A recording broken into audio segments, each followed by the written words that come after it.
Mi mano temblaba mientras sostenía el documento falsificado, las letras borladas por las lágrimas que ya no podía contener. Allí, frente al juez, con toda la ciudad observándome, descubrí que mi propio esposo había falsificado mi firma para intentar robar la casa de mi madre.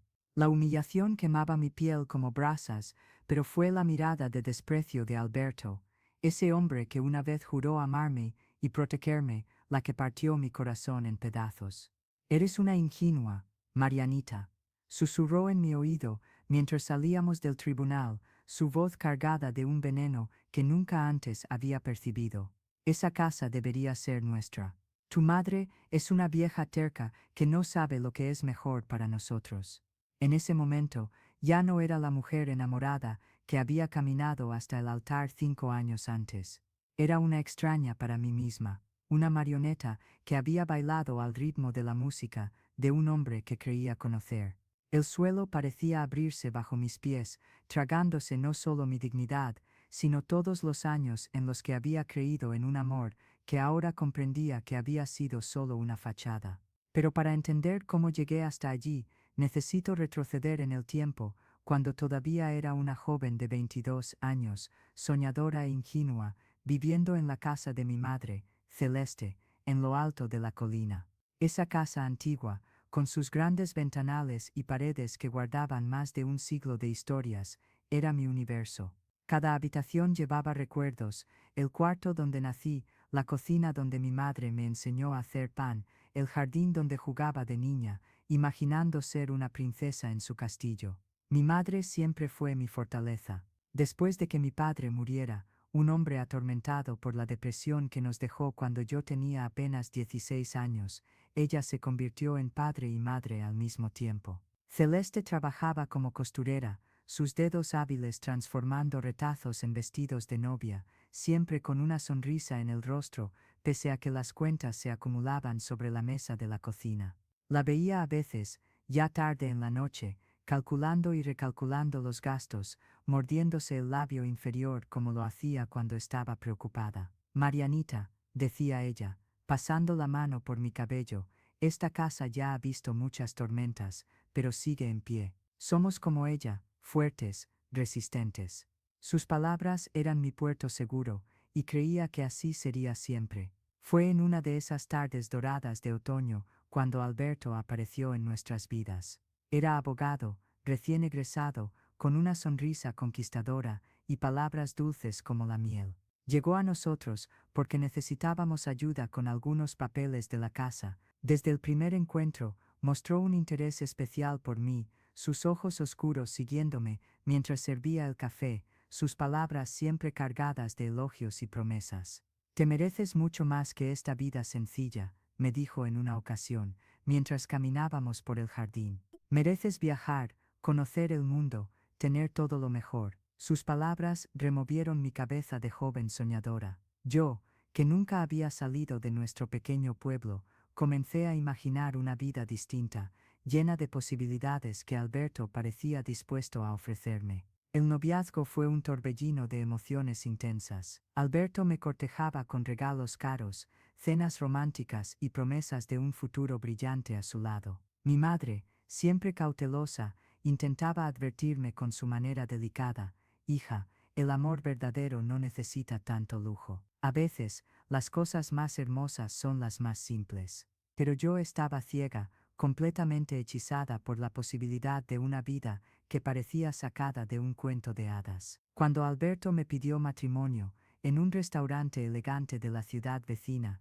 con un anillo que debía haber costado más de lo que mi madre ganaba en 6 meses, dije que sí sin dudar. Nuestra luna de miel fue en París, un sueño que jamás imaginé que pudiera hacerse realidad. Alberto me mostraba las calles de París como si fuera el dueño del lugar, recordándome siempre que todo aquello solo era posible gracias a él. ¿Ves cómo nuestra vida puede ser maravillosa?, decía, sosteniendo mi mano mientras observábamos la Torre Eiffel. Solo necesitamos ser astutos en nuestras decisiones. Durante los primeros meses de casados, viví en una burbuja de felicidad artificial. Nuestro apartamento era moderno y elegante, completamente diferente a la casa antigua donde crecí. A Alberto le gustaba verme arreglada, siempre impecable, como si fuera una muñeca de porcelana en su vitrina particular. Elegía mi ropa, decidía a dónde íbamos a cenar, controlaba incluso con quién hablaba en eventos sociales. Tú no entiendes de estas cosas,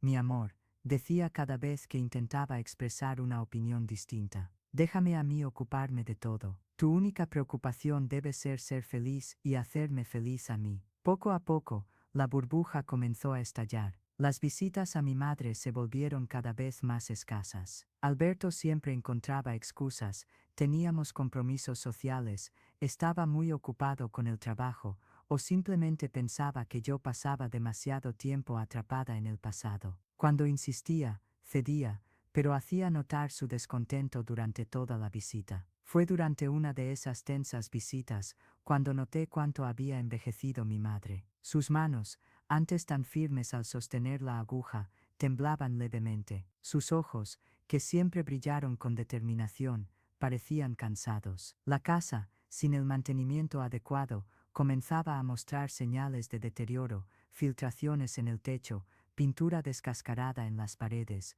jardín abandonado. «Mamá, ¿estás bien?», le pregunté, sentándome junto a ella en la vieja mecedora de mimbre de la terraza. «Estoy bien, hija, solo un poco cansada», respondió, pero yo veía la preocupación en sus ojos. «Las cosas están difíciles, los clientes ya no son los mismos, y esta casa necesita tantas reparaciones». Esa noche, hablé con Alberto sobre la situación de mi madre. Para mi sorpresa, mostró un interés repentino e inusual en el asunto. «Tu madre no debería estar viviendo sola en esa casa vieja», dijo, con expresión pensativa. «¿Por qué no viene a vivir con nosotros? O mejor aún, ¿por qué no vendemos la casa y le compramos un apartamento más pequeño? Sería mucho más práctico». La idea me provocó un escalofrío extraño. Vender la casa donde nací, donde crecí, donde mi padre fue feliz antes de que la enfermedad lo consumiera, era impensable. «Alberto,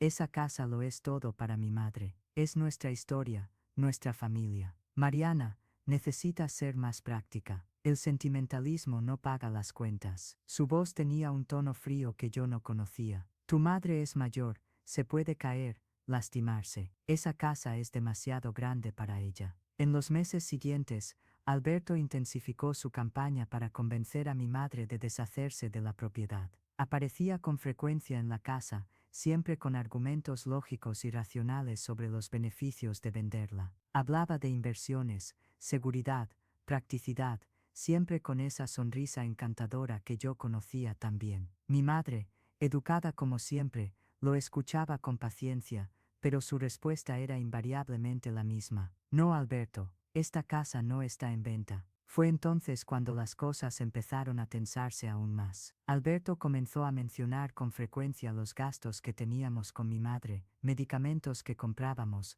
reparaciones pequeñas que pagábamos, víveres que llevábamos cuando la visitábamos. «No se trata del dinero», decía, «pero tu madre necesita entender que no somos un banco. Si vendiera la casa, tendría suficiente dinero para mantenerse sin depender de nosotros». Empecé a sentir culpa. ¿Acaso mi madre era realmente una carga económica? ¿Acaso estaba siendo injusta con mi esposo, que trabajaba tanto para mantenernos? Esos pensamientos me consumían, creando una niebla de confusión en mi mente. La situación se complicó aún más cuando Alberto empezó a insinuar que mi madre se estaba volviendo senil. «¿Por qué mantiene ese apego enfermizo a la casa?», preguntaba. «No es normal que una persona de su edad sea tan terca. Tal vez necesita ayuda médica». Sus palabras sembraron dudas en mi mente. Yo, que conocía a mi madre mejor que nadie, comencé a cuestionar mi propio juicio. Cuando ella se negaba a discutir la venta de la casa,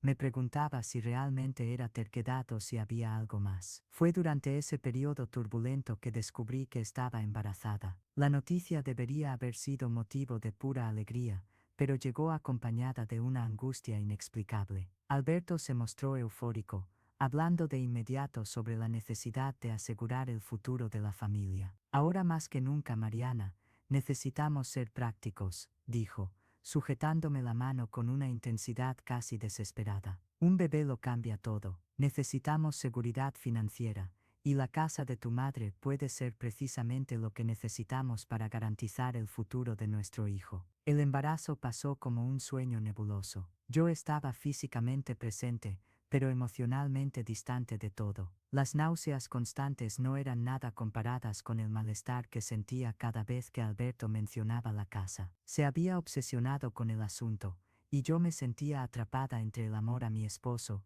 y la lealtad a mi madre. Durante el 7º mes de gestación, perdí al bebé. Fue una madrugada de dolor indescriptible, no solo físico, sino emocional. Alberto estaba de viaje por trabajo, y fue mi madre quien me encontró sangrando en el baño, quien me llevó al hospital, quien me sostuvo la mano mientras el médico confirmaba lo que mi corazón ya sabía. Hija mía, susurró mientras yo lloraba en sus brazos, a veces la vida nos quita cosas preciosas para enseñarnos lo que realmente importa. Cuando Alberto regresó del viaje, 2 días después, su reacción me sorprendió. Claro, mostró tristeza, me abrazó, dijo las palabras correctas. Pero pocos días después, volví a hablar de la casa. Tal vez sea una señal, dijo, con una casualidad que me heló la sangre. Sin el bebé, no necesitamos preocuparnos tanto por el futuro inmediato. Pero aún así, Mariana, tu madre no puede vivir para siempre en esa casa. ¿Y si algo le pasa? ¿Y si se cae,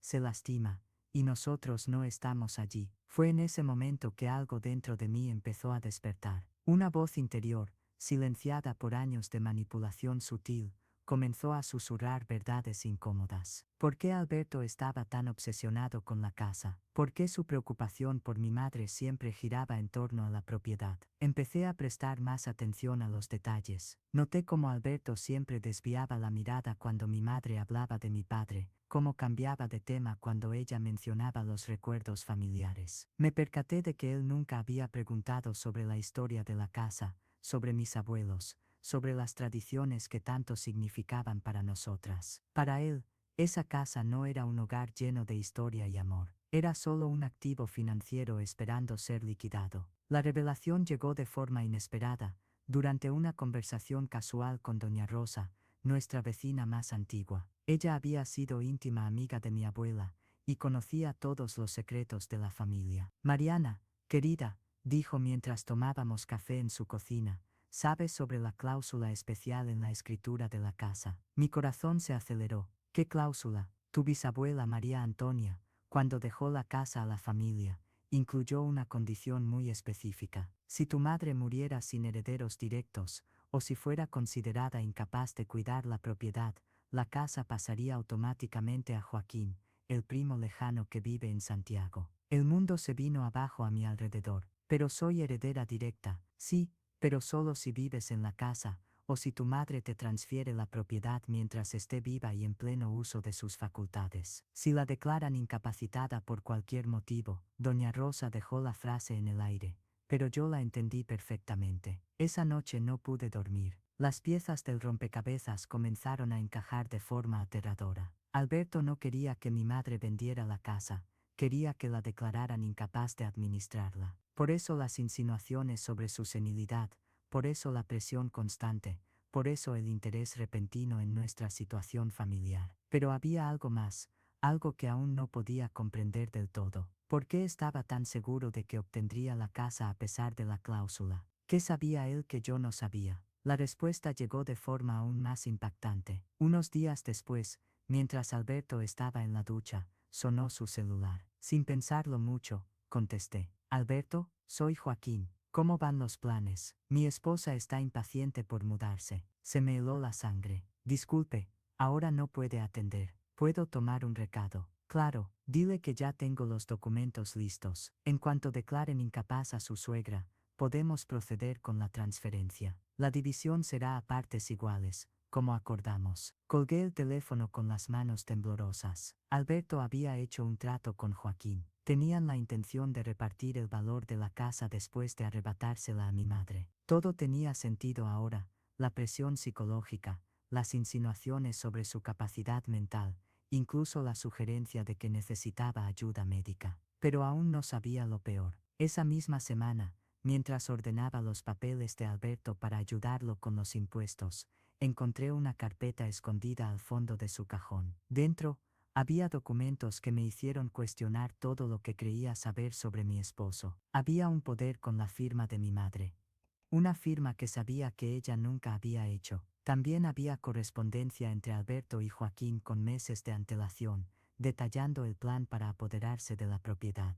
Y lo peor de todo, un informe médico falso, firmado por un médico del que nunca había oído hablar, declarando a mi madre mentalmente incapacitada. En ese momento, sentada en el escritorio del hombre al que había amado, y en quien había confiado ciegamente, comprendí que toda mi vida había sido una mentira cuidadosamente orquestada. Alberto no se había enamorado de mí, se había enamorado de la casa de mi familia. Nuestro matrimonio, nuestra luna de miel, incluso su reacción a la pérdida del bebé, todo había sido calculado para alcanzar ese objetivo. El dolor que sentí entonces fue distinto a cualquier cosa que hubiera experimentado. No era solo el dolor de la traición, era el dolor de descubrir que mi propia vida había sido reducida a una transacción comercial. Pero junto con el dolor llegó algo que no esperaba, una rabia fría y decidida, una claridad mental que no sentía desde hace años. Por primera vez desde mi boda, sabía exactamente lo que tenía que hacer. Si estás siguiendo esta historia, y te identificas con estas profundas emociones de traición y superación, suscríbete al canal para seguir recibiendo relatos como este, historias reales de mujeres que encontraron fuerza donde creían que solo había debilidad. Esa noche fingí estar dormida cuando Alberto llegó a casa. Lo observé entrecerrando los párpados, mientras revisaba discretamente si yo había tocado sus papeles. Su expresión satisfecha me dijo todo lo que necesitaba saber. Creía que estaba a salvo, que su farsa seguía funcionando perfectamente. Al día siguiente, visité a mi madre sola por primera vez en meses. Estaba en el jardín, intentando reanimar un rosal que parecía haber visto mejores días. Cuando me vio, su rostro se iluminó con esa sonrisa cálida que tanto había extrañado. Marianita, qué sorpresa tan buena. ¿Dónde está Alberto? Madre, necesitamos hablar. Mi voz salió más seria de lo que pretendía, y vi la preocupación instalarse en sus ojos. Nos sentamos en la terraza, en el mismo lugar donde tantas veces habíamos compartido secretos y sueños. Con el corazón roto pero la mente clara, le conté todo lo que había descubierto. Le mostré los documentos, le expliqué sobre Joaquín, sobre el plan para declararla incapaz. Mi madre me escuchó en silencio, sus manos apretándose lentamente a medida que la verdad se revelaba. Cuando terminé, permaneció callada durante largos minutos, mirando la casa que había sido su hogar toda la vida. Lo sabía, dijo finalmente, su voz baja pero firme. No sabía los detalles, pero sabía que algo estaba mal. Una madre siente estas cosas. Mariana, vi cómo cambiaste después de casarte, cómo te volviste más pequeña, más insegura. Vi cómo te miraba él cuando creía que nadie lo veía. No era amor, era posesión. Sus palabras me impactaron como un rayo. ¿Por qué nunca me dijiste nada? Porque necesitabas descubrirlo por ti misma. Si te lo hubiera dicho, habrías pensado que eran celos de madre, que no quería que fueras feliz. Ella tomó mi mano con firmeza. Pero ahora que sabes la verdad, ¿qué vamos a hacer? Fue entonces cuando mi madre me mostró algo que nunca había visto. Del baúl polvoriento del ático, sacó una serie de documentos antiguos, cartas, fotografías, escrituras. Y allí, entre los papeles amarillentos por el tiempo, estaba la prueba de que Alberto había cometido un error crucial en sus cálculos. La casa no había sido dejada a mi bisabuela, por un testamento común. Fue una donación especial, hecha por el gobierno de la época a mi tatarabuelo, un médico que salvó decenas de vidas durante una epidemia. La condición de la donación era clara: la propiedad debía permanecer en la familia directa para siempre, y cualquier intento de defraudar esa condición resultaría en la pérdida automática de todos los derechos sobre la propiedad. Más aún, existía una cláusula de protección especial: si alguien intentaba usar medios fraudulentos para tomar control de la propiedad, todos los documentos falsos serían automáticamente nulos, y la persona responsable del fraude perdería cualquier derecho presente o futuro sobre el bien. Alberto no sabe de estos documentos, explicó mi madre. Han estado guardados en un lugar seguro durante décadas. Tu bisabuela me hizo prometer que solo los mostraría si alguien intentaba robar nuestra casa. Esa noche tuvimos una larga conversación sobre qué hacer. Yo quería confrontar a Alberto de inmediato, exponer su traición y acabar con todo de una vez. Pero mi madre, con su sabiduría de años, sugirió algo distinto. Déjalo que se delate solo, dijo. Si lo confrontamos ahora,